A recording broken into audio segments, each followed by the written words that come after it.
अस्सलामुअलैकुम। इस लेक्चर में मैंने आपके साथ डिस्कस करना है variation of g with altitude के हाइट के साथ या एल्टीट्यूड के साथ जी की वैल्यू किस तरह से वेरी कर सकती है। तो पहली चीज हमें समझनी है कि what is altitude. Let's suppose हमारे पास ये अर्थ है और अर्थ के सरफेस से ऊपर की तरफ अगर हम कोई एक पॉइंट ले लेते हैं, लेट्स सपोज ये सरफेस ऑफ अर्थ है और इतनी हाइट पे हमने कोई एक पॉइंट पी ले लिया, तो ये इसकी एल्टीट्यूड या हाइट कहलाएगी। तो अब इस तरह से हम अगर ऊपर की तरफ चलते जाएं तो जी की वैल्यू किस तरह से चेंज हो सकती है, इस टॉपिक में हमने ये देखना है। तो ये हमारे पास क्या है, एल्टीट्यूड एच है। तो मैंने यहाँ पे लिखा है कि if we move away from the earth surface value of g decreases. जैसे ही हम अर्थ सरफेस से ऊपर की तरफ जाएंगे तो हमारे पास जो जी की वैल्यू है डिक्रीज होगी। क्यों डिक्रीज होगी, हमने ये रिलेशन पढ़ा है g is equal to G M E divided by R square, कि ये जो आर की वैल्यू है from the centre of earth, जितना ज्यादा डिस्टेंस होगा उतनी कम जी की वैल्यू होगी। तो एल्टीट्यूड के साथ आर की वैल्यू ज्यादा हो जाती है। आर की वैल्यू ज्यादा होने की वजह से जी क्या हो जाएगा, डिक्रीज हो जाएगा। Because the value of g at given place depends upon distance from the earth centre of earth, कि ये जो जी की वैल्यू है किस चीज पर डिपेंड करती है, सेंटर ऑफ अर्थ से डिस्टेंस पर डिपेंड करती है। लेट्स सपोज हमारे पास ये एक पॉइंट है, इस पॉइंट पे हमने देखना है इस पॉइंट पे देखना है कि जी की वैल्यू क्या होगी या इस हाइट पे जी की वैल्यू क्या हो सकती है। तो मैंने कहा है कि let g h be the value of acceleration due to gravity at height h from the surface of earth. Earth surface से एक हाइट एच पे जो वैल्यू ऑफ जी है उसको हमने कहा है लेट्स सपोज वो जी एच के इक्वल है। तो हमने इस जी एच के लिए एक्सप्रेशन बनाना है। तो हमें पता है एज वी नो जो g है वो इक्वल होता है g M E divided by r का स्क्वायर। r क्या होता है, distance from the centre of earth होगा। तो ये हमारे पास r है, यहां से लेकर इस पॉइंट तक का ये जो डिस्टेंस है ये क्या है, स्मॉल r के इक्वल है। अगर ये हमारे पास अर्थ है तो इसका रेडियस क्या होगा, इसका रेडियस होगा आर ई। तो असल में जो r है स्मॉल r, ये इक्वल है radius of earth plus height H के इक्वल है। तो यही वैल्यू यहां पे पुट कर लेते हैं। ये बात मैं यहां पे लिख लेता हूं फ्रॉम फिगर। आर किस चीज के इक्वल है, आर ई प्लस एच के इक्वल है। तो इसको आप यहां पे पुट कर लो। तो आपके पास जी एच यहां पे, अब ये कौन से पॉइंट पे ग्रेविटेशनल एक्सेलरेशन है, किसी भी हाइट एच पे है, तो ये इक्वल होगा g M E divided by R E plus h whole square हो जाएगा। तो ये हमारे पास क्या है, वैल्यू ऑफ जी है किसी भी हाइट एच के ऊपर। तो मैं इसको इक्वेशन नंबर 1 कह देता हूं। ठीक हो गया। तो ये हमारे पास क्या है, इक्वेशन नंबर 1। चले मैं इसको इक्वेशन 2 कह देता हूं। ये इक्वेशन 1 है, ये इक्वेशन 1 आ गई, इसको मैंने इक्वेशन 2 कहा। as we know the value of g at surface of earth क्या होती है, g surface इक्वल होगी g M E divided by surface पे जो डिस्टेंस होता है सेंटर से इस सरफेस तक का डिस्टेंस, ये रेडियस ऑफ अर्थ के इक्वल होता है, आर ई का स्क्वायर हो जाएगा। तो यहां से आर ई का स्क्वायर डिवाइड हो रहा है, इधर आके मल्टीप्लाई हो जाएगा। तो जी आर ई का स्क्वायर ये इक्वल हो जाएगा जी एम ई के। इसको मैं इक्वेशन नंबर 3 कह देता हूँ और इसको मैं यूज कर लेता हूँ in equation 2, using in equation 2। तो हमारे पास क्या बनेगा रिलेशन, मैं यहां पे लिख लेता हूं। 2 implies that g H is equal to G M e की जगह क्या लिखेंगे, जी एम ई की जगह लिखेंगे G R E square divided by R E plus H का स्क्वायर आ जाएगा। तो ये हमारे पास एक्सप्रेशन है जिसमें दो वैल्यूज ऑफ जी आपस में कंपेयर हो रही हैं। एक ये value of g at altitude h और ये value of g at the surface. इस इक्वेशन का इस्तेमाल करके हम ये कह सकते हैं कि value of g at height h और value of g at the surface ये इस इक्वेशन से रिलेटेड है। और यहाँ से ये बात आप देख सकते हैं कि R E square over r ई प्लस एच का स्क्वायर का जो फैक्टर है ये हमेशा क्या होता है, ये हमेशा लेस देन 1 होगा, क्योंकि इसका डिनोमिनेटर बड़ा है, नोमिनेटर छोटा है, तो ये फैक्टर क्या हो जाएगा, लेस देन 1 है। तो आप कह सकते हैं r E square over r E plus h whole square is less than 1।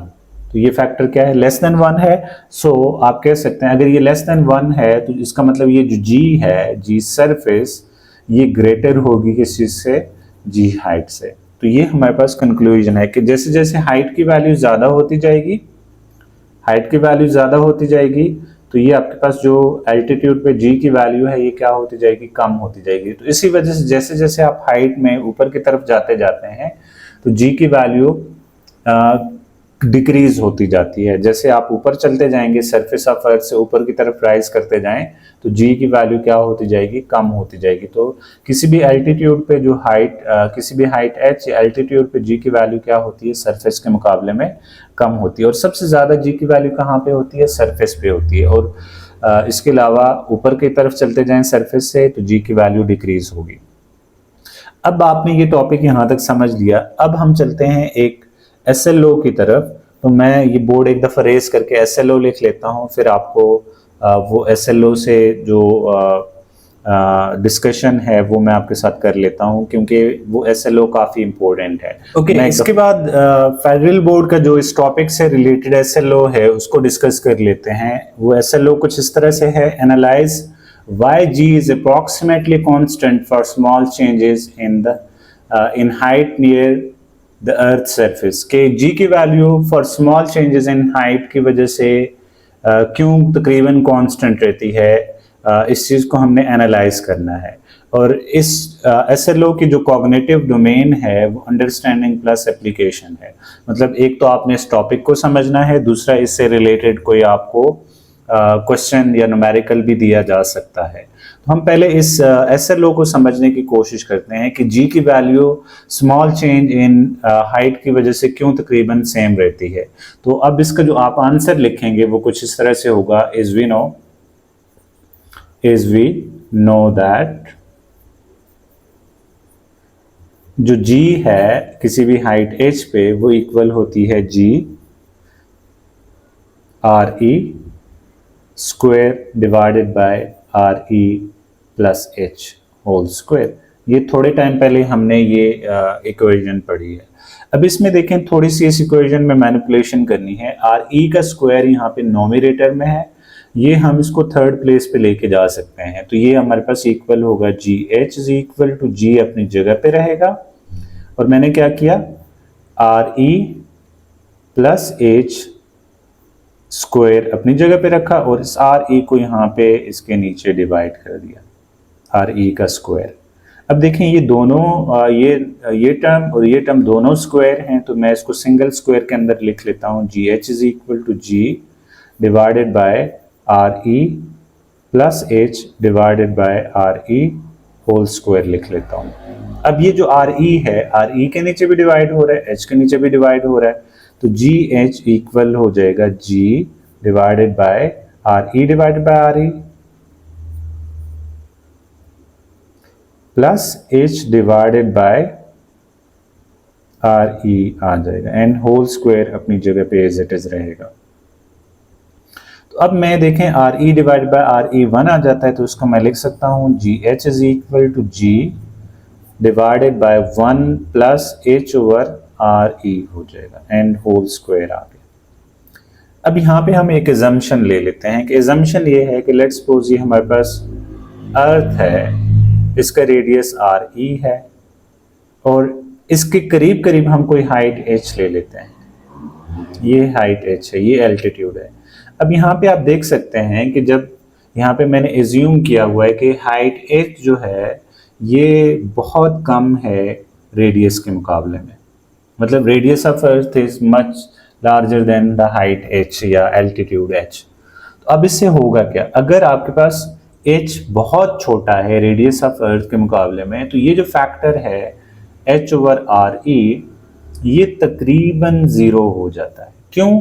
क्योंकि हाइट बहुत छोटी है रेडियस के मुकाबले में और रेडियस बहुत बड़ा है। जब किसी छोटी चीज़ को बहुत बड़े नंबर से डिवाइड कर लेते हैं तो वो तकरीबन ज़ीरो के करीब करीब आ जाता है। अगर हम बहुत स्मॉलर हाइट ले लेते हैं रेडियस ऑफ अर्थ के मुकाबले में, तो हमारे पास जो h/re है ये तकरीबन क्या हो जाएगा, ज़ीरो हो जाएगा। तो फिर ये जो इक्वेशन a है ये इम्प्लाई करेगी, a implies that gh is equal to g divided by 1 plus 0, ये तकरीबन 0 आ गया एंड होल स्क्वायर। तो यहाँ से क्या आएगा आपके पास gh is equal to g, और 1 का स्क्वायर भी 1 होता है, तो ये तकरीबन gh क्या हो गया, तकरीबन इक्वल हो गई किस चीज़ के, g के। मतलब जो किसी भी एल्टीट्यूड पे जो ग्रेविटेशनल एक्सेलरेशन है वो इक्वल हो गया, तकरीबन इक्वल हो गया सरफेस के एक्सेलरेशन के। तो हम यहाँ से कह सकते हैं, यहाँ से हम कंक्लूजन लिख सकते हैं इस इक्वेशन बी से। We can conclude that so we can conclude that for small changes in height h, the value of g remains approximately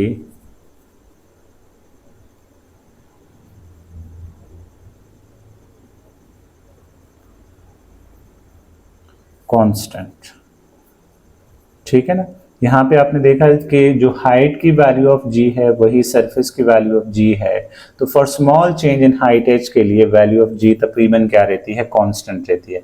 अगर ये हाइट ज़्यादा होगी, रेडियस ऑफ अर्थ के अप्रॉक्सीमेट होगी, फिर इस सूरत में ये ज़ीरो नहीं होगा, फिर वैल्यू ऑफ g डिक्रीज होती जाएगी हाइट के रिस्पेक्ट से। तो यहाँ से हमने ये कंक्लूड कर लिया कि जो small value of g, small change in height की वजह से value of g for altitude के लिए कोई ज़्यादा फ़र्क नहीं पड़ता, ये रिमेन कांस्टेंट रहती है।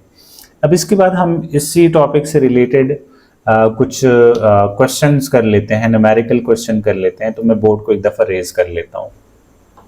ओके, यहाँ पे मैंने एक SLO बेस्ड क्वेश्चन लिखा है, what will be value of g on exoplanet, a planet outside solar system, जिसको एक्सोप्लैनेट कहा जाता है, whose mass is 5 times the mass of earth and radius is twice the radius of earth।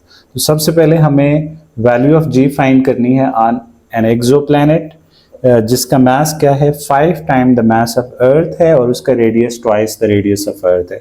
अब इसका मैं data लिख लेता हूँ कि यहाँ पे जो गिवन डेटा है वो क्या कुछ है। तो सबसे पहले हमें ये पता है कि जो मास है प्लैनेट का, मैं उसको लिख लेता हूँ, mass of planet m sub p is equal to 5 time mass of earth है। ये पहला पॉइंट हमें गिवन है। और दूसरी बात यह है कि radius of that planet equal है twice the radius of earth. इन्होंने कहा है कि and it's radius is twice the radius of earth. तो हमें फाइंड क्या करना है, हमें फाइंड करना है to find value of g on that planet. g on planet is equal to question mark. तो अब इसका सॉल्यूशन कैसे होगा,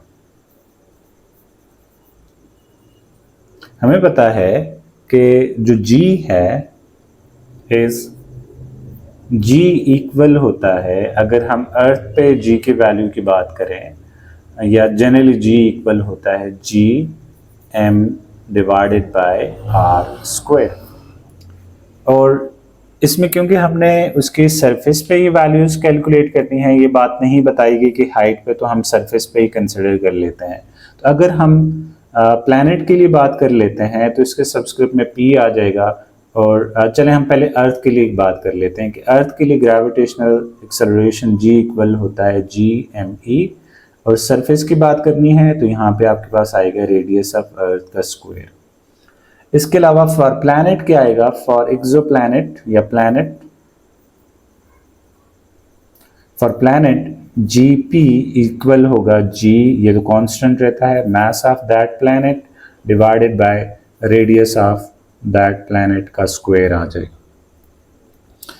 अब हमने इसमें वैल्यूज पुट करनी है। जैसे देखें Gp हमें फाइंड करना है, कैपिटल G अपनी जगह पे, मास ऑफ प्लैनेट कितना है 5 टाइम मास ऑफ अर्थ के इक्वल है, divided by radius of planet क्या है 2 टाइम रेडियस ऑफ अर्थ के इक्वल है। तो यहाँ पे स्क्वायर अपनी जगह पे रहेगा। तो यहाँ पे इसको थोड़ा सा रीराइट करो, Gp इक्वल होगा 5 डिवाइड 5 GME।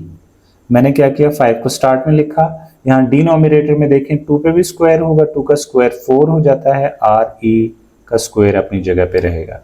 तो Gp हमारे पास इक्वल आ गया 5/4 GME divided by RE square हो जाएगा। अब हमें ये वैल्यू तो पता है, ये क्या है, ये अर्थ का ग्रेविटेशनल एक्सेलरेशन है। तो आप लिख सकते हैं Gp is equal to 5/4 G on earth. And G on earth की वैल्यू कितनी होती है, Gp इज इक्वल टू 5/4 और इसकी वैल्यू होती है 9.8। एंड इसको अगर आप कैलकुलेटर में पुट कर लेते हैं तो यहाँ से आंसर आता है, अगर आप ये वैल्यूज कैलकुलेटर में पुट कर लेते हैं तो आंसर आता है 12.25 और इसकी यूनिट्स होते हैं मीटर्स पर सेकंड स्क्वायर। तो ये एक एप्लीकेशन बेस्ड क्वेश्चन आ सकता है इसी टॉपिक से। इसके अलावा एग्जाम्पल 15.2 और असाइनमेंट